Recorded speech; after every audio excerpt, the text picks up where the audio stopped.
2, 1. Ladies and gentlemen, welcome to another episode of the Project Egg Show. I'm your host, Ben Gothard, and today we have the honor of speaking with Kurt Mercadante. How you doing today, Kurt? Great, Ben. Thank you so much for having me on the show. Thank you so much for joining me on the show. And I must ask, what is your story? Well, my story, it can be probably summed up. My shirt, it asks a simple question. You can barely see it. And that is, what does freedom mean to you? And if you sum up my vision in life right now, I actually want to quote from your poem, Set Free, which is the very end of the poem says, with the various possibilities of all to pursue, I'd love to stick to one through and through, this one special thing which would capture my mind and set me free to fly and leave my cage behind.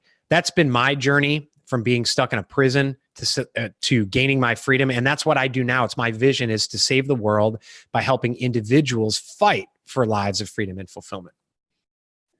Well, the fact that you just quoted my own poem on the show, man, that means so much to me. Thank you. Oh, my pleasure. I was looking through it. I'm like, this is it. This sums up what I do and my purpose right now in life. Well, that means so much to me. Like, seriously, you have no idea. I'm getting actually a little bit emotional because of that. So thank you. But I would love to hear about, I'd love to hear the journey, where you started and how you got here.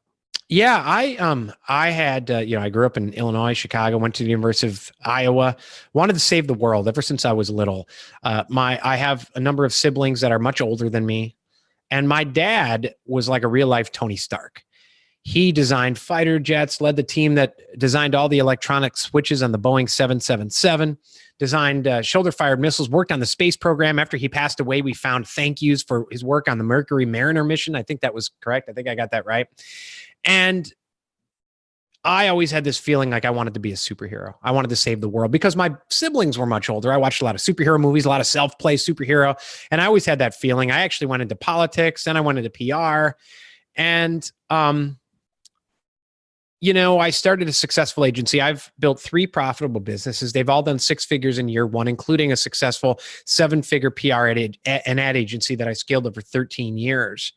And I thought I was changing the world with that agency. And I had a journey over that 13 years where I realized I wasn't fulfilled. First, it was a sense of not having the freedom I wanted. A lot of entrepreneurs, including myself, built a prison instead of a business where even though I work from home, I wasn't seeing my wife, wasn't seeing my kids. My mental, physical health sucked. Prescription drugs, weight gain, anxiety attacks so bad that I had to ask my wife to get the kids out of the house because I couldn't stand the sound of their voices. I did a number of things to gain my freedom. I fired half my clients. I raised my prices. I cut my workday in half, but I didn't have that fulfillment. And when my dad passed away in 2012, all those awesome things I mentioned that he did in his career, grown men at his wake crying, 80 years old, not one person mentioned a darn thing he did in his career. It's all about husband, father, volunteering at our church. He was the president of the University of Notre Dame club locally, all those things. And it was like a slap in my face. He had set this example. My dad was my hero, my mentor. He was my superhero. And I wasn't living up to that. And even though I was making a bunch of money, I realized there and then I wasn't doing what I was meant to do. I needed to leave my cage behind, as you wrote. I didn't know what that was, but I knew I was going to find it. And around that time, I had started coaching people. They were like, you're making money, you're an entrepreneur, coach people. And when I coach people, on the days I coach people, I realized I had that feeling like I was doing what I was meant to do. I was saving the world, a small part of the world. And I learned to love that and hate the agency. And I had like a 4-year plan at one point. I was going to ramp down the agency, ramp up coaching. The fear was keeping me back. And I could have done that. I could have kept that 4 years going for 10 years, 15 years, 20 years, until finally I woke up one day. I was supposed to have the week off. All my clients knew it, but that didn't stop them. Hop on this conference call, send us that report, hop on an email, all this stuff. And I woke up that morning and I said, I'm done. And I went to my wife and I said, I'm done. That's it. I was terrified to tell her that. And she said, it's about time, because she saw it was killing me. And so my 4-year plan turned into a 4-week plan. And I started coaching full time. I don't coach as much anymore. I do training, speaking, workshops, those types of things. But my vision is to save the world by helping individuals fight for lives of freedom and fulfillment. I work with a lot of entrepreneurs, a lot of salespeople, to get into sometimes a career shift. Sometimes it's finding freedom within the business you've already built, freedom within your career. Find that alignment in your life that allows you to live the lifestyle you actually desire instead of one by default. So that's my story. So why do you think that we do that to ourselves? Like, why do we get into, going and chasing the things that we want, but then end up in this thing where we're kind of stuck in this business that we've created? I think a variety of reasons. I think one thing is sometimes we chase things we think we want, but we don't really want. I think a lot of that goes back to the way we're raised, our schooling system. Notice I didn't say education system, our schooling system that breeds conformity and apathy. A sit down, shut up, memorize. And by the way, if you don't do all those things, we're going to tell your parents you have a disorder and they're going to drug you. And it goes, Thomas Edison was told he had an addled brain and his mom said, nope, he's out. She homeschooled him. And, these days they would have given him ADHD drugs. We may not have the light bulb, right? A lot of people say that's hype. Not really the way and I did a video on this recently and I had some teachers say, that's not true. That's not true. I had dozens of people messaging me saying it's absolutely true. It happened to me, happened to my kids. I think it's bred there. I also think we have a lot of scarcity going around in the world. Heck, you look at our political system, both the right and the left is based on scarcity. It's kind of based on an us versus them. The pie it's win, lose. That's it. In our lives, I think it's, if you go for freedom and fulfillment, you want more. People are like, oh, you should just be happy with what you have. And they call that gratitude. It's not. It's guilt and stagnation. But if you're unhappy, if you're making that money, if you want to do something different than what you got your college major in, it's like, oh, why are you wasting that college major? Why aren't you using that? Why don't you go into something you want? And so what we desire and what we want, we've been conditioned to feel guilty about that. We've been conditioned to feel guilty about a lot of things instead of, people confuse the word desire with hedonism. And it's not. I desire to spend more time with my wife and kids. I desire to work 4 hours a day, not work Fridays, but still make $1 million. You're allowed to do that. And so probably a long answer to a more simple question, but well, my friend, long answers are very much encouraged on this show. So awesome. please elaborate. But I think you bring up a great point of, there is this system that it creates a very predictable outcome.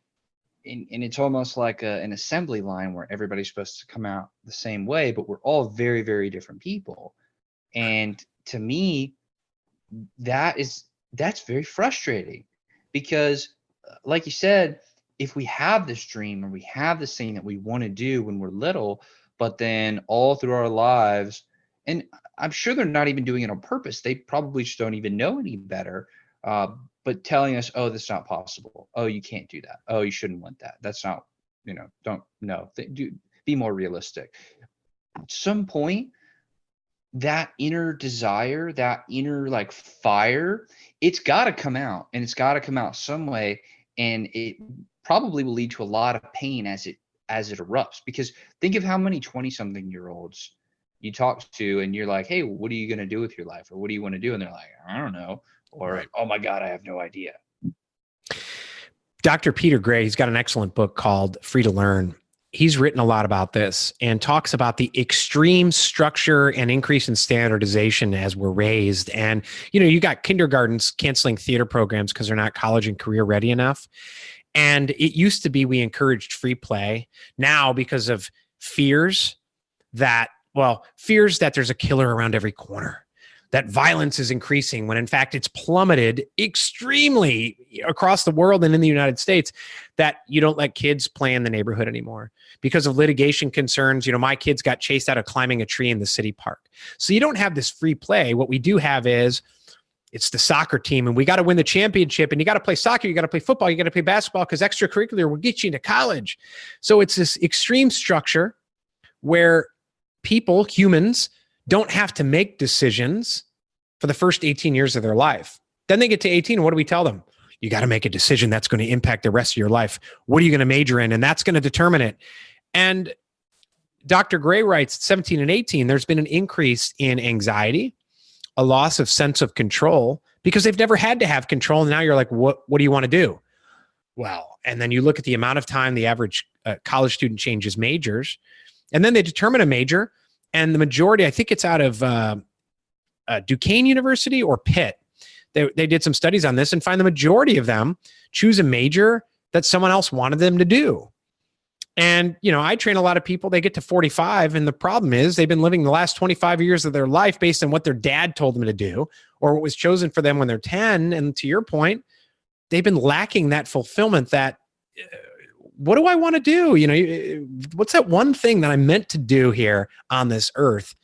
And unfortunately, listen, that journey is part of who they are, but maybe they could have short-circuited that earlier. Oh, definitely. Definitely. And, when I went to college, I went into pre-med because I thought I was going to be a doctor because I really looked up to my uncle, who's my godfather. And I was like, all right, I'm going to do it. And very, very quickly, I realized, whoa, this is so not what I want to do. And I got really, really lucky that I kind of randomly stumbled on entrepreneurship, but so many in that, changed my life forever. But so many people, they're not that lucky. Like I got really, really lucky. They're not that lucky. And then they end up doing things that they hate. There's almost nothing worse to me than the thought of waking up every day and spending 8 to 10 hours every day doing something that you seriously, truly loathe at your core. Yeah, and there's too many people that do that because, when we're kids, we have, what do you want to be when you grow up? And I asked my son, this was last year, and he's like, I want to be a movie director and a spy. And somewhere along the line, we stop asking other people, what do you want to be when you grow up? And we stop asking ourselves that. And a lot of people, I ask people 30s, 40s, what do you want to be when you grow up? And they stop and they think, gosh, no one's ever asked me. And now it's a tough question because I don't know what I want to do because I have these beliefs that I should be practical, responsible. I'm a paycheck provider. I ask people at a very basic, who are you? I do a workshop. 9 out of 10 people usually, I'm VP of sales. They give me a job title. It's like, no, you're a husband, you're a father, you're a sister, you're a brother, you're a son, you're a daughter, friend, brother, and we got to get back to that. Who are you as a person? And it's a little bit conformity, a little bit apathy where people do settle for that 8 to 10 hours of loathing their day for their entire lives. And, it's a shame. It's why I do what I do. I love the question of who are you? Because I think that really, really, you could take it seriously and then you can actually get some true benefit of it and go through a lot of discomfort and really get some meaningful answers. You could also just kind of brush it off, but I love that question. And one of my mentors years ago, I was kind of asking him, a few different things, and I was a bit confused. And he told me the same thing. He's like, I want you to ask yourself that question. Ask yourself, who am I? And what he also said was, once you figure that out and you give it a go, do it again the next day and see over the course of a month, if you answer that question 30 times, what is your answer? Because it's going to evolve. And I promise you, it's not going to be the same every single, unless you sit there and copy paste, but it's cheating. Yeah, no, totally. And I think, I think there's common threads, we each have our truth, and asking yourself that question every day, over 6 months, you may have a different answer, but there's probably a common thread. I'm a Gallup certified strengths trainer. And when we look into these strengths I call them your untapped superpowers. And it goes to the heart of who you are.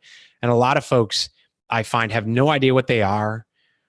They do know what they are and they're not using them. And once you start getting in that superpower zone every day, it's like, wow, I'm flowing instead of grinding. I'm enjoying my days. I'm doing what I love. I'm doing what I'm passionate about. Things are coming easier to me. It's amazing, but it's that journey of self-awareness, which is tough. It's really tough. Oh yeah, it's tough. So I have to ask, what are your strengths? So learner, context, activator, responsibility, and intellection. And it sounds like it sounds like you've taken it too. Mm-hmm. What are yours? So I'm competitive. Okay. It's been a while, but achiever, Okay. activator, ideation, or maybe futuristic, whichever one is the subset of the other. Yeah. I don't remember the other one. Maybe something around influence, or maybe that was one of the higher up.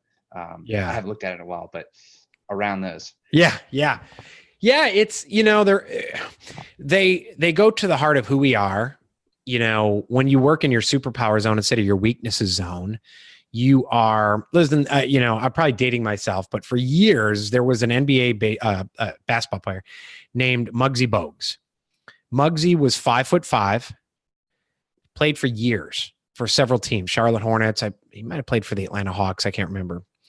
But if Muggsy had focused on his weaknesses, he can't grow.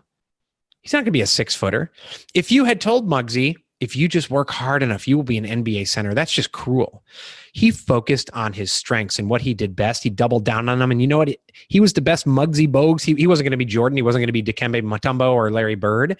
He was the best he was by focusing on who he was, doubling down on it, amplifying that. Listen, he didn't, I'm sure he did jumping drills so he could jump higher. He didn't ignore his weaknesses, but he focused on amplifying his strengths. And so if we did a lot more of that and use them intentionally, my learner is number one. If I don't start the day off with reading 1 or 2 books, even having nothing to do with my job, it's just about working out that muscle, and you condition it for the day so that I can use that learner muscle in every single thing I do. Yeah, and to me, like that's the key is to like triple down on the things that you're really, really good at. And the you talked about self-awareness earlier. To know those things, that's so critically important.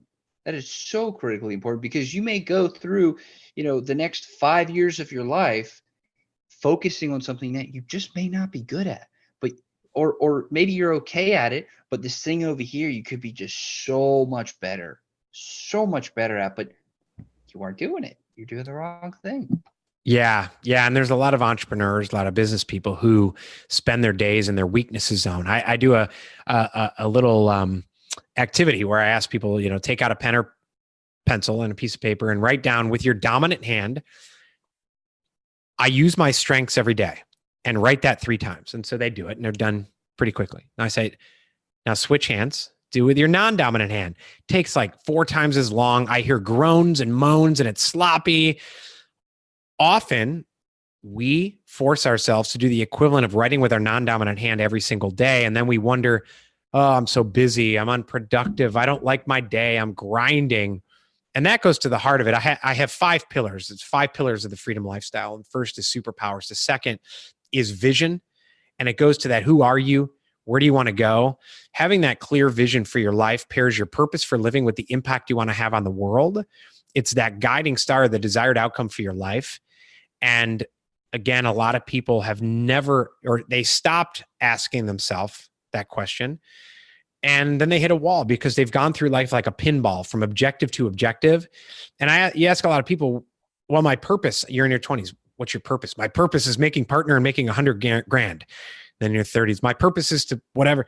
No, those are objectives. It's okay to have those, but what's the thread? Where are they leading to? And a lot of folks that I work with and people in general get to a point where they hit a wall and they're like, where am I going? Like, what's this all leading to? And if you don't have that now, it's fine. Don't feel bad about it, but don't settle for it. Start that journey now to define your vision. I think that's so critical. And I love the superpower and vision combo as the first 2 pillars. It's interesting. One of the things that, and you mentioned purpose, one of the things that I feel so strongly about is spending time really digging into your core to figure that out. Yep. And I say a couple now, it's been months now, but a Sunday in the not that distant past, I literally sat down outside, and I'm Jewish, and so I kind of did this on purpose because I thought it'd be kind of a funny story, but it's also practical. But I got like one of those scrolls that's like, you just don't run out of paper. And so I sat down outside, pen in hand or pencil in hand, and I started writing. And I literally forced myself to sit there and write for 5 hours. And I didn't say for 5 hours, but I couldn't get up until I had figured out what my purpose was at that exact time. And so I sat down and write and figured it out. And one of the things I realized was it is a constantly evolving thing. Very few times, if you're 21 and then in 10 years you're 31, very few times will that purpose be the same both of those times, and that's okay. But figuring it out and diving into one now and just attaching your identity to something to move forward from a place of power, it's so critical because you'll discover the right path. You could pivot along the way. Yeah, when you're in your 20s, early 30s, I think that sense of self-discovery is so vital, and you may not settle on it. I think at some point, though, your purpose is going to be your purpose. And if it has to change, then it's not your purpose. And getting really to that heart of what it is, I've known since I was 10 years old that my purpose was to save the world. At first, I thought it was politics. Jumped into it and realized, that politics is about saving the politicians. But I still had that with me. And it took self-discovery with my coach to really figure out, all right, you keep talking about superpowers. You keep talking about saving the world. There's this common theme. You talk about your dad. You've always had that feeling. So it may change, but you may have common threads. And once you then settle on it, most of the people I work with are late 30s or 40s. And so I think when you're in your 20s, it's because, it's constantly evolving. You're learning. Sometimes you're learning by suffering. You're learning through humiliating and humbling experiences. And so figuring that out, but once you get to your late 30s or 40s, you kind of look back and you're like, wow, there was a common theme. And now I'm going to figure it out. And now I'm going to go and get it. The key is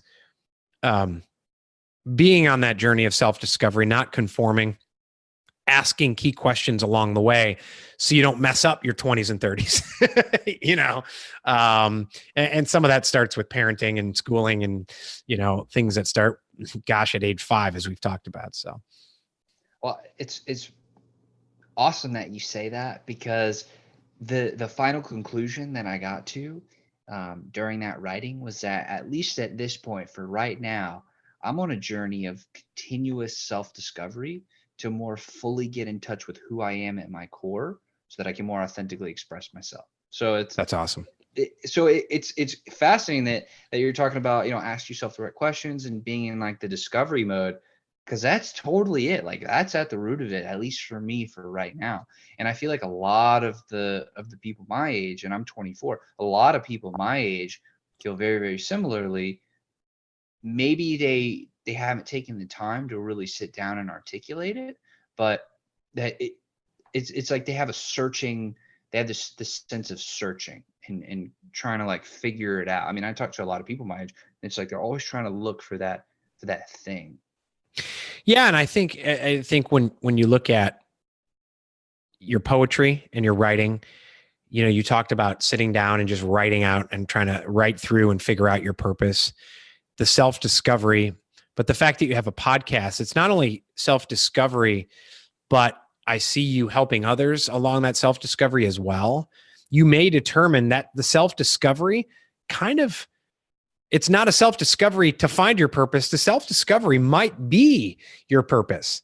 And you might be in a constant state of self-discovery. I think we all should be, quite honestly, for your entire life, and you're helping others to do it. I mean, through this podcast, through the discussions that you talked about, that's the very premise of this program. I think one thing that's very important that you talked about is asking questions and asking yourself questions. One of the things I think that's lacking, I interviewed on my podcast a guy named Michael Strong, and he was a teacher for decades, and he has now he used to teach the Socratic method to other teachers. Sometimes that was rejected. Because standardization and all that. He's now founded with Venture Capital Cash, a chain of schools called, he would probably not like to call it a chain of schools, but the Academy of Thought and Industry. And one of the big things they do is Socratic method, asking those questions. And I think that is something that is lacking, not only in self-discovery, but in our world today. Gosh, politics or whatever. I had a discussion earlier today and we were talking about fake news, and the person said, well, yeah, but don't you think people are more questioning things now? I said, not questioning the things the way Socrates would like it. They're questioning it, to use the political example. They're combating fake news. They're questioning it, but then they're basically telling you what their fake news is. So it's almost like you're questioning it, but then you're throwing fake news at it. Pure Socratic questioning is there's no judgments. There's no real, it's a true argument where we're going to read a book together and then we're going to discuss it. And you may say things that I don't necessarily agree with, and I might ask you questions, but in the process, we both learn. And that's how people truly learn. The memorization, the standardization breeds conformity and apathy. So I think, what you're doing is very important for yourself and for your listeners and for anyone in your orbit.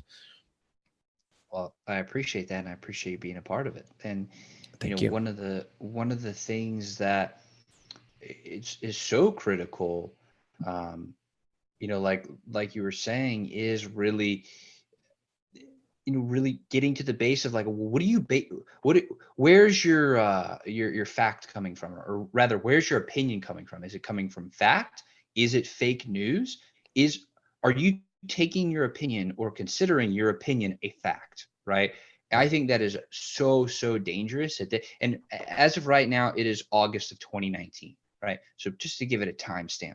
But at this point in our society, I think we're at a very, very dangerous place in a specific way of people not doing the research to back up what they say. And one of my best friends in the whole world, he is huge into journalism, and he's a phenomenal journalist. I mean, if he's trying to get to the heart of a story and to the truth of it, by golly, he will. And I have so much respect for him.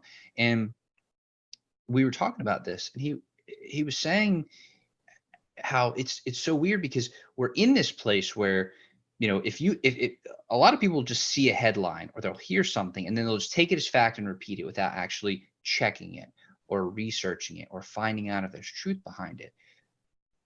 Almost all, and I'm not sure if this is pure irony. Sometimes I struggle with the definition of irony, but almost ironically, as a result of that, kind of the death of journalism, all journalists are now banding together, and it's getting stronger because they can't be wrong. Because if somebody does check them and they're like, oh, well, you're doing fake news too, so it was a very interesting conundrum of a lot of people, a lot of the, normal people out there are not doing the due diligence, which is actually weirdly putting pressure on journalists to be better. It's fascinating. Yeah. I mean, you go back to the campaign where Dan Rather had the forged documents and tried to railroad George W. Bush. It's been done on both sides. Back at the founding of the Republic, it's funny that people joke about fake news and how it's so destructive. You talk about fake news, like every politician had their own newspaper. Thomas Jefferson had other people running a fake newspaper. He would write the articles, use a pen name. There was a ton of fake news going on, and yet we survived, and a lot of people voted, and people were smarter. Because I think at that point, to survive, you had to be a nonconformist. You had to do some research. Were there were there true believers who were drinking the Kool-Aid? Yes. But I think if you also go back to how people were educated at that time, they were self-educated. They did a lot, there's the Thomas Jefferson education movement, asking those key questions. Ayn Rand in Atlas Shrugged talks about checking your premises. And when someone approaches you with something that they say is true, do you take that as fact and truth, or do you say, well, that's an assumption? I'm going to ask key questions to figure out what that is. Doing that with yourself is key too. When you have a limiting belief, is it fact? No, I'm going to take that as an assumption. I don't have time to work out and get healthy. Well, is that a fact or an assumption? Well, how long do you need to work out every day? Well, I got to run an hour every day. Really? Couldn't you do a 20-minute HIIT workout 3 times a week? Oh, okay. Well, let's peel it back. You could apply that to anything. That questioning doesn't happen anymore. And it doesn't, even if we're relying on journalists to self-police, any one area that becomes too strong without a check and a balance is going to be a problem. That's like saying Congress police itself. Well, it's a little tough when you have that checks and balance, when you have, incentives matter, and the incentive to do the right thing because people are going to call BS on you and start asking powerful questions. That is very powerful. And so I'm all for the democratization of media. Even if there is fake news, weed it out. But you even see now, like Google and Facebook are going to weed things out. And they have an algorithm doing it. And they have history professors who have had their YouTube videos about Nazism blocked. They're teaching a lesson about history. And well, we can't have that. Well, you've gone too far. The pendulum has swung way too far, in my opinion. So it's a little rant. Well, that brings up another interesting point of it, how in part of trying to fight fake news, if you're going to just remove it, like, how do you do so where it protects our right to free speech? But at the same time, it's like removing the trash, the garbage, and then, take it to kind of a different side. Who, Facebook, YouTube, Twitter, Instagram, who is the one making that decision? If it's a bot, who's the one programming the bot, giving it the input? How are you going to make the decision of what is allowed and what's not? Is that violating people's free speech?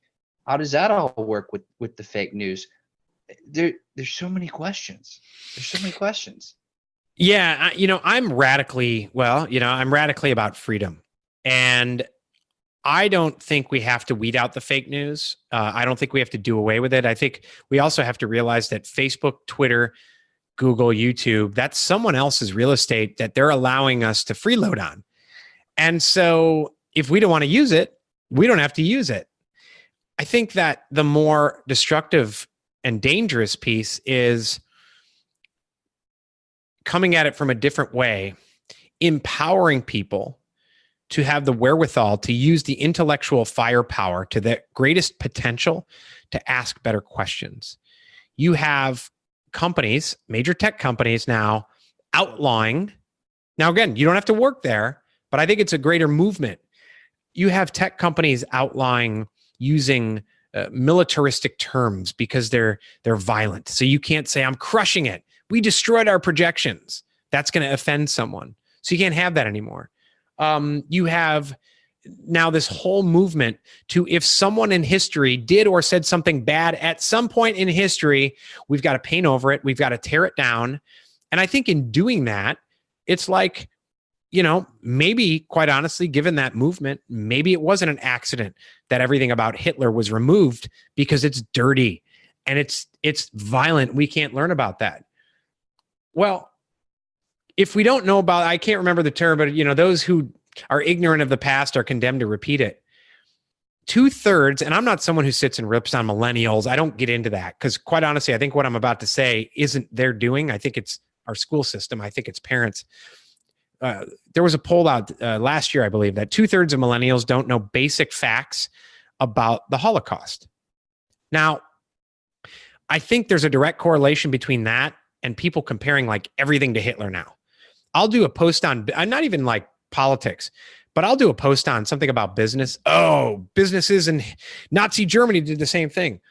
I mean, really, if we don't understand what evil looks like because it's dirty and we want to wrap everyone in bubble wrap, so we don't teach people about it, then the likelihood that we're going to be able to identify it when another Hitler comes along or someone who's truly evil, and this is going to speed up the cycle of history repeating itself, which is so dangerous. Oh, that's what the Nazis did. Who? What? The Nazis did what? Communism. There's a lot of people who don't even know that 100 million people died under communism. If you don't teach that, people don't know, and people push for communism. The group of teachers from Chicago, school teachers, went to Venezuela and said how wonderful it is. It's like 1%, I think, of the population is living okay, and the rest are suffering. And so I don't want to weed out that news. Man, have a free market of news. Let's empower humans to see through it. That's the best way to combat it, because I don't trust gatekeepers. And like you said, who's programming the algorithm? Who's controlling the news? Who's doing that? How are we going to police it? We're going to pass thought police laws. It's like 1984, George Orwell stuff, you know? Empower people. That's how you empower them to live lives of freedom and you know, fight apathy and conformity, at least in my view. I think you're absolutely right. And, you know, to me, the idea of trying to prevent teaching about and learning about the Holocaust, like, oh, that sickens me to my stomach. Actually, what it does is it infuriates me, because I'm Jewish, and so that hits really close to home. I've been to Israel. I've gone to Yad Vashem. I've gone to the World War II Museum. But you know, I've immersed myself in my culture my whole life, and I've seen these things, and I've seen the repercussions of them. I've spoken to Holocaust survivors. Oh man, like, it is so important to know these things and to know what really happened. And I really think at the end of the day, you know, empowering people is critical, because if we're all looking for the truth and we don't tolerate anything but the truth, I think we'd all be much happier, and we'd all at least be more aware of what's actually going on in the world around us. Absolutely. Totally agree. 100%. So I'm curious, because we were talking about the question, who are you? Yeah. And, you know, in order to answer that, one must then have to ask themselves the question, who am I? So I'm curious, when you've asked yourself that question, what have the evolutions of your answers been over time? Yeah. You know, when I think about, you know, the problem was I didn't ask myself that question for 38 years of my life. Probably 40 years of my life, quite honestly. And when I finally started asking me, you know, it helped that I had a coach to help me through it, because often we think we know a lot about ourselves and we don't, or we'll say things. And, you know, one of the things we do when we have people take the StrengthsFinder assessment is take your results, share them with your wife, share them with your husband, share them with your friend, your girlfriend, whatever it is, because often it's like I remember positivity was really low for me. And I'm like, what? And I show my wife, she's like, oh yeah, totally. You're a negative person. Often the people around us know us better than we do and can see the forest for the trees, because we're too busy in the forest chopping down trees. The things that kept coming up for me again were the superpowers and saving the world and freedom. You know, a lot of people ask me about the beard. I grew it in 2016 for No Shave November. And people kept commenting, you got to shave that thing. At the time I had my agency and I had a client, oh, she's not going to like that. The more people said that stuff, the longer it grew. And it kind of goes to the heart of who I am. It's free. It's freedom. It's don't make those rules, empower people to, I don't want to say fight the rules. If they're immoral, yeah, fight the rules. But it's that, you know, that's why I read your poem. And I was like, yeah, that's exactly what it is. Let's find what freedom means. And freedom to you, I had this discussion with someone the other day. Freedom to someone might be a 9-to-5 job. It's like a warm blanket, and that's what they want. Now, maybe they need to find a different job. That's not a toxic workplace, but that's fine. You know, a lot of people, I mean, you know, I got to quit my job and move to the mountains. Maybe if that's what you want to do, yeah, identify that and admit it. Don't be afraid to admit it and do it. That's not for me, might be for you. So when you started asking, though, has it changed? Like, what has that evolution been now that you have been asking yourself? How has it changed? You know, it is it rolls off the tongue, and it's my armor to say no to things that aren't along my vision, that take me off the path. It hasn't changed. Some of the outcomes within it have changed. You know, how best can I fulfill the vision and how can I get there have changed. You know, I was doing one-on-one coaching, and then I said, you know, I don't feel that's the best way I could do it. So now I do accelerators and mastermind type of things. I do events. So it's not so much my vision has changed. It's my vision is there. Maybe I wasn't getting there in the right way. And so rather than looking at the outcome, which I knew in my heart was the right thing, I looked at my inputs, and the inputs didn't match it up. So I've shifted those to get to where I'm going in the shortest, straightest line, rather than kind of this squiggly line where it's like, I know where I'm going, but I'm kind of lost in getting there. And what have been some of the most meaningful shifts and inputs then? I think one big one is not doing one-on-one coaching anymore. It just wasn't me. Through StrengthsFinder, I'm a strategic thinker. Gallup, we also have an assessment called the Builder Profile. They used to call it Entrepreneurial StrengthsFinder. I'm a disruptor and a seller, and not necessarily a seller like a closer, Alec Baldwin from Glengarry Glen Ross, but selling ideas. I thrive on having these types of conversations, having one-on-one conversations, having conversations in group coaching, or putting on my own events or speaking at other events. That's where I'm in my superpower zone. The one-on-one coaching, it just, I'm not a rules guy, and it's kind of like, it ended up being following up did you do your homework? No, I didn't do my homework. Okay, you're wasting your time. That type of thing. I have found that through group masterminds, I love the communities, and I can get in there and do my thing, but people helping people grow and having these, conversations like you kicked off this podcast with. That's what I have found has been the biggest shift, moving toward that and really getting into more of the speaking and the communicating. So I'm curious because I feel like we're very similar in a lot of ways. Are you more of an introvert or an extrovert? It's interesting. There's most people would call me an extrovert. I really don't think I am.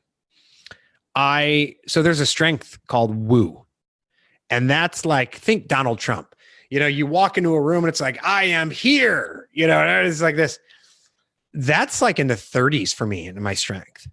And a lot of people, but you do a lot of speaking. You do all the, I walk into a networking event and I freeze.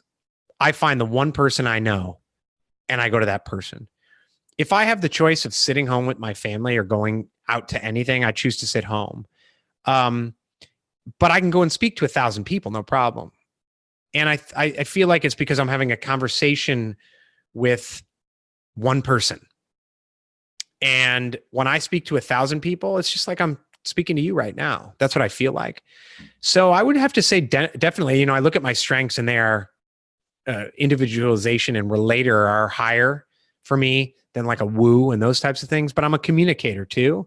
So I like to communicate. When I speak, I zone out. I was telling someone the other day, I give a speech and I come down and I'll ask my wife, like, did I do okay? Like, what did I talk about? I don't remember. I literally zone out, and I'll focus on a few people in the audience, and I'll act like I'm talking to one person. It's this weird, I can't even describe it, but it's almost like, I don't know if you've ever seen the movie Old School, Will Ferrell, when he's debating and he zones out and all of a sudden gives this fabulous answer, destroys James Carville. And at the end, he's like, whoa, what happened? What happened? I passed out.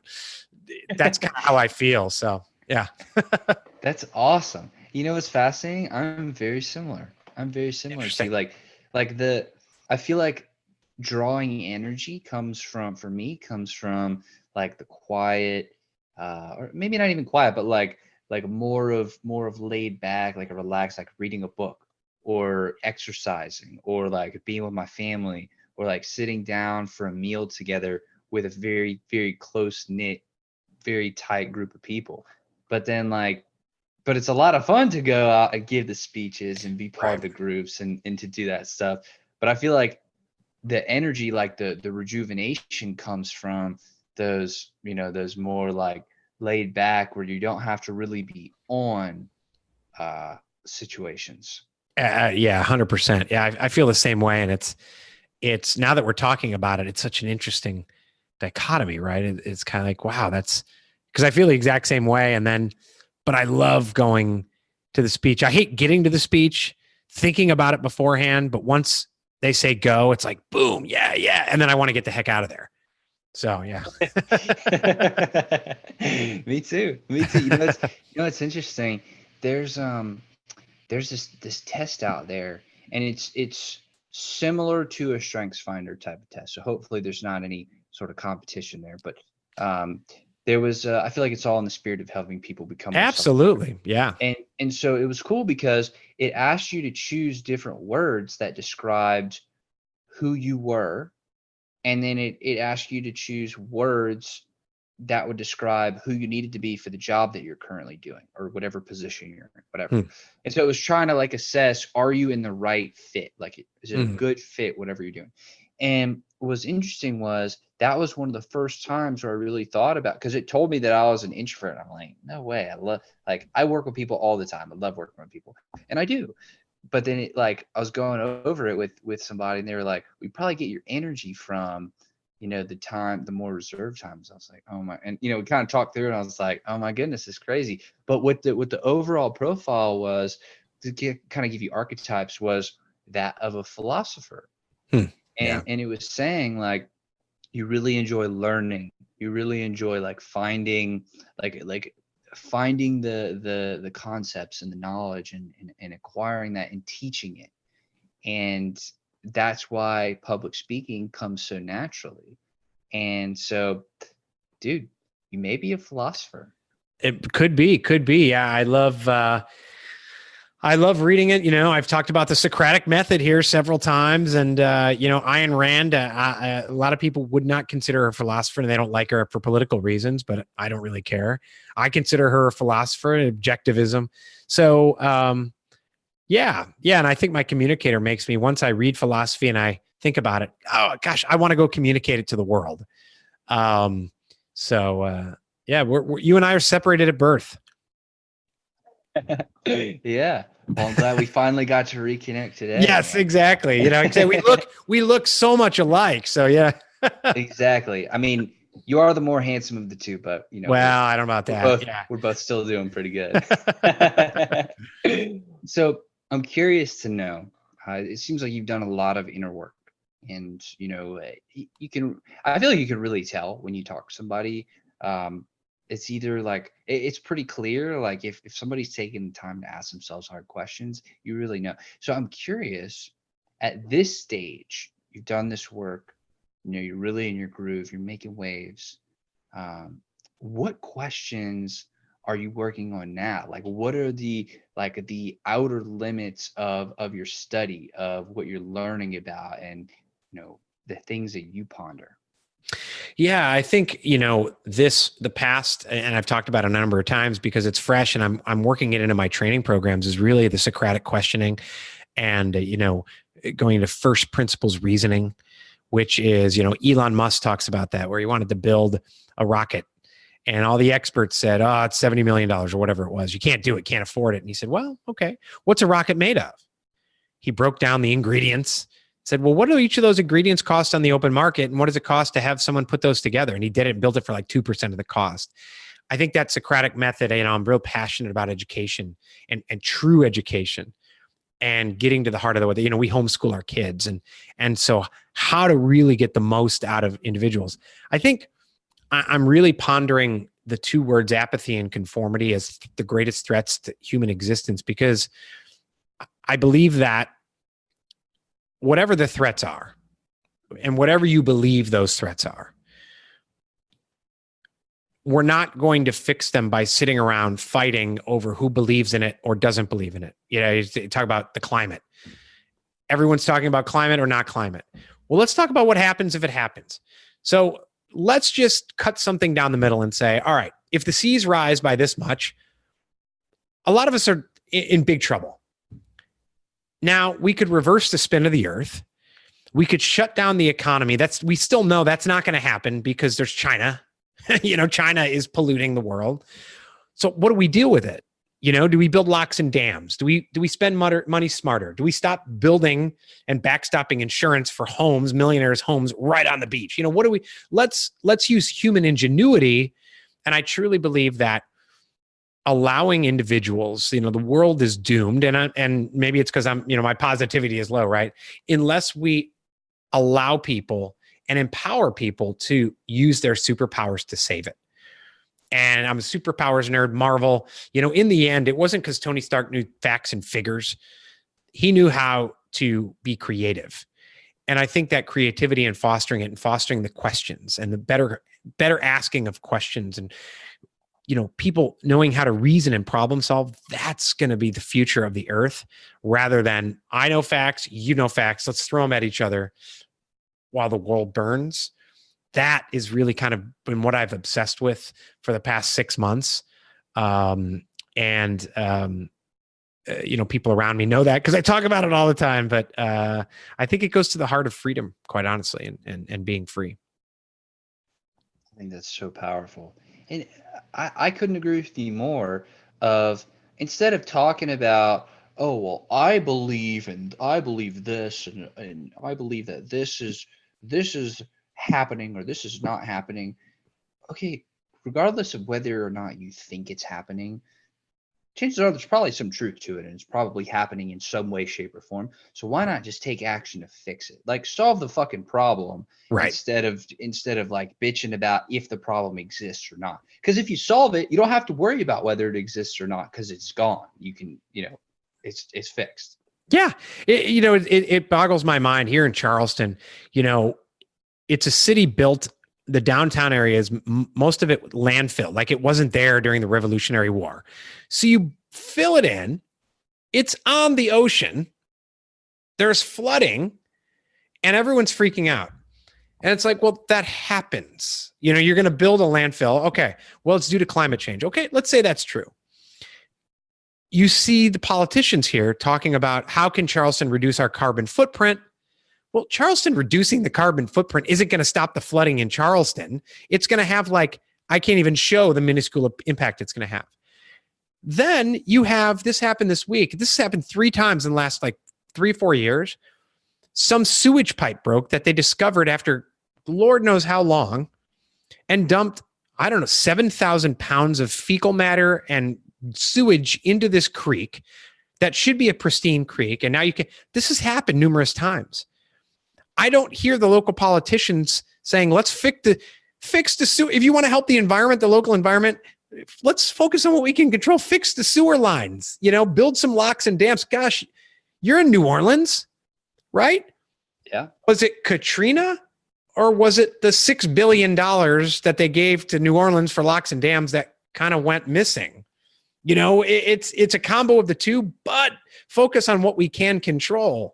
You might as well, if you focus on hurricanes, let's just evacuate New Orleans, Houston, It was the incompetent people who weren't taking the right action that really caused the significant majority of the damage during Katrina and after. I mean, it was really the incompetence, which goes back to very poor leadership, which probably goes back to the conformity in parenting that we were talking about earlier, because that individual was definitely not equipped to handle that sort of crisis. And the people who put him in there, I'm part of that. I'm definitely guilty of that. I mean, I'm not sure if I was of voting age, but it's still it's my responsibility because I'm living there too. So that's a people problem. That's, you know what I mean? That's not a money or a natural disaster. That's a fucking people problem. Right. And the people we have to just get our shit together. That's what it comes down to. Yeah. Yeah. And there's, in any situation, in any challenge, whether it's physical, mental, business, political, climate, you name it, there's things we can control and there's things we can't control. And often we focus so much on the things we can't control because it's sexy, because, we focus on our weaknesses instead of our strengths. And that's where fear comes in, because you're like, I want to start a business. Okay, what can you control? Well, I'm scared of sales. All right, you're focusing on what you can't control. What can you learn about sales? Can you hire someone to do the sales for you? Oh, yeah, okay. I'm very good at writing. Then focus on the writing. Focus on, that's what you can control. And so many of us spend, and it's a constant struggle. I mean, you said that I've done a lot of self-work or inner work. It's a constant battle. And, every entrepreneur, like most people, I have this kind of, I call it entrepreneurial manic depression, where it's like all of a sudden one day it's like there's a scene in Infinity War where, Iron Man, he's got, the nanotech suit and he's just pounded on Thanos. And after a while, Thanos, all that for a little drop of blood. There's some weeks where I feel that I've just pounded and nothing. And then I wake up Saturday like, oh my gosh, what am I doing? If you don't have a clear vision of where you want to go, those Saturday mornings are horrible because you're like, not only did I, unleash my fury and nothing happened. I don't know. Now I don't even know where the hell I'm going. If you are sure of your vision, it's like I unleashed for fury, nothing happened. All right, I got to try a little different fury next week. And that's where the difference is. That's, when to give up on the inputs you've been doing and switch them up a little bit is it's worth it. It's not working. I know someone else has done it. So let me try something else. Absolutely. I think that's brilliant. Well, man, I want to thank you so much for coming on the show today. And, Kurt, it was truly a pleasure to meet you and to share this time with you. And, I'm very grateful for it. So thank you.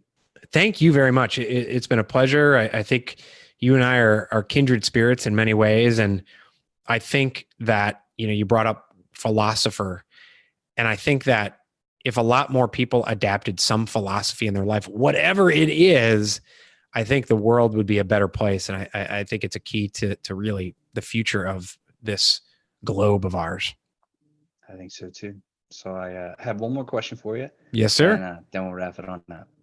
I want to know, what question should I be asking you that I just wouldn't think to ask? I had a discussion. You asked a lot of great questions about who we are and who you are. And earlier today, I had a discussion with an entrepreneur who said, if we ask, this is kind of going back to the Socratic questioning, if more people ask that question, why? Why? Just for anything, why? And I suggested, you know what? The follow-up question to that is, why not? Why am I doing this? And I really want to do this, but I can't. It's too tough. It takes too much money. Why not? Do I need permission to do it? And pairing those two questions together can be, I think, extremely empowering to you to question what you're doing, what path you're on, and then ask yourself, I really want to go down this path. Why the hell not? So I leave you with those. There are two questions. I cheated, but that's totally okay. We're not conforming on this show. Yes, exactly.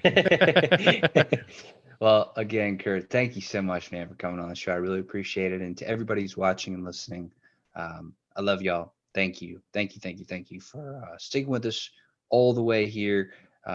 We've been talking about a lot of things, so I hope you had some things to stimulate your mind and to really think about. And I'd love to hear about it. So let us know what you think.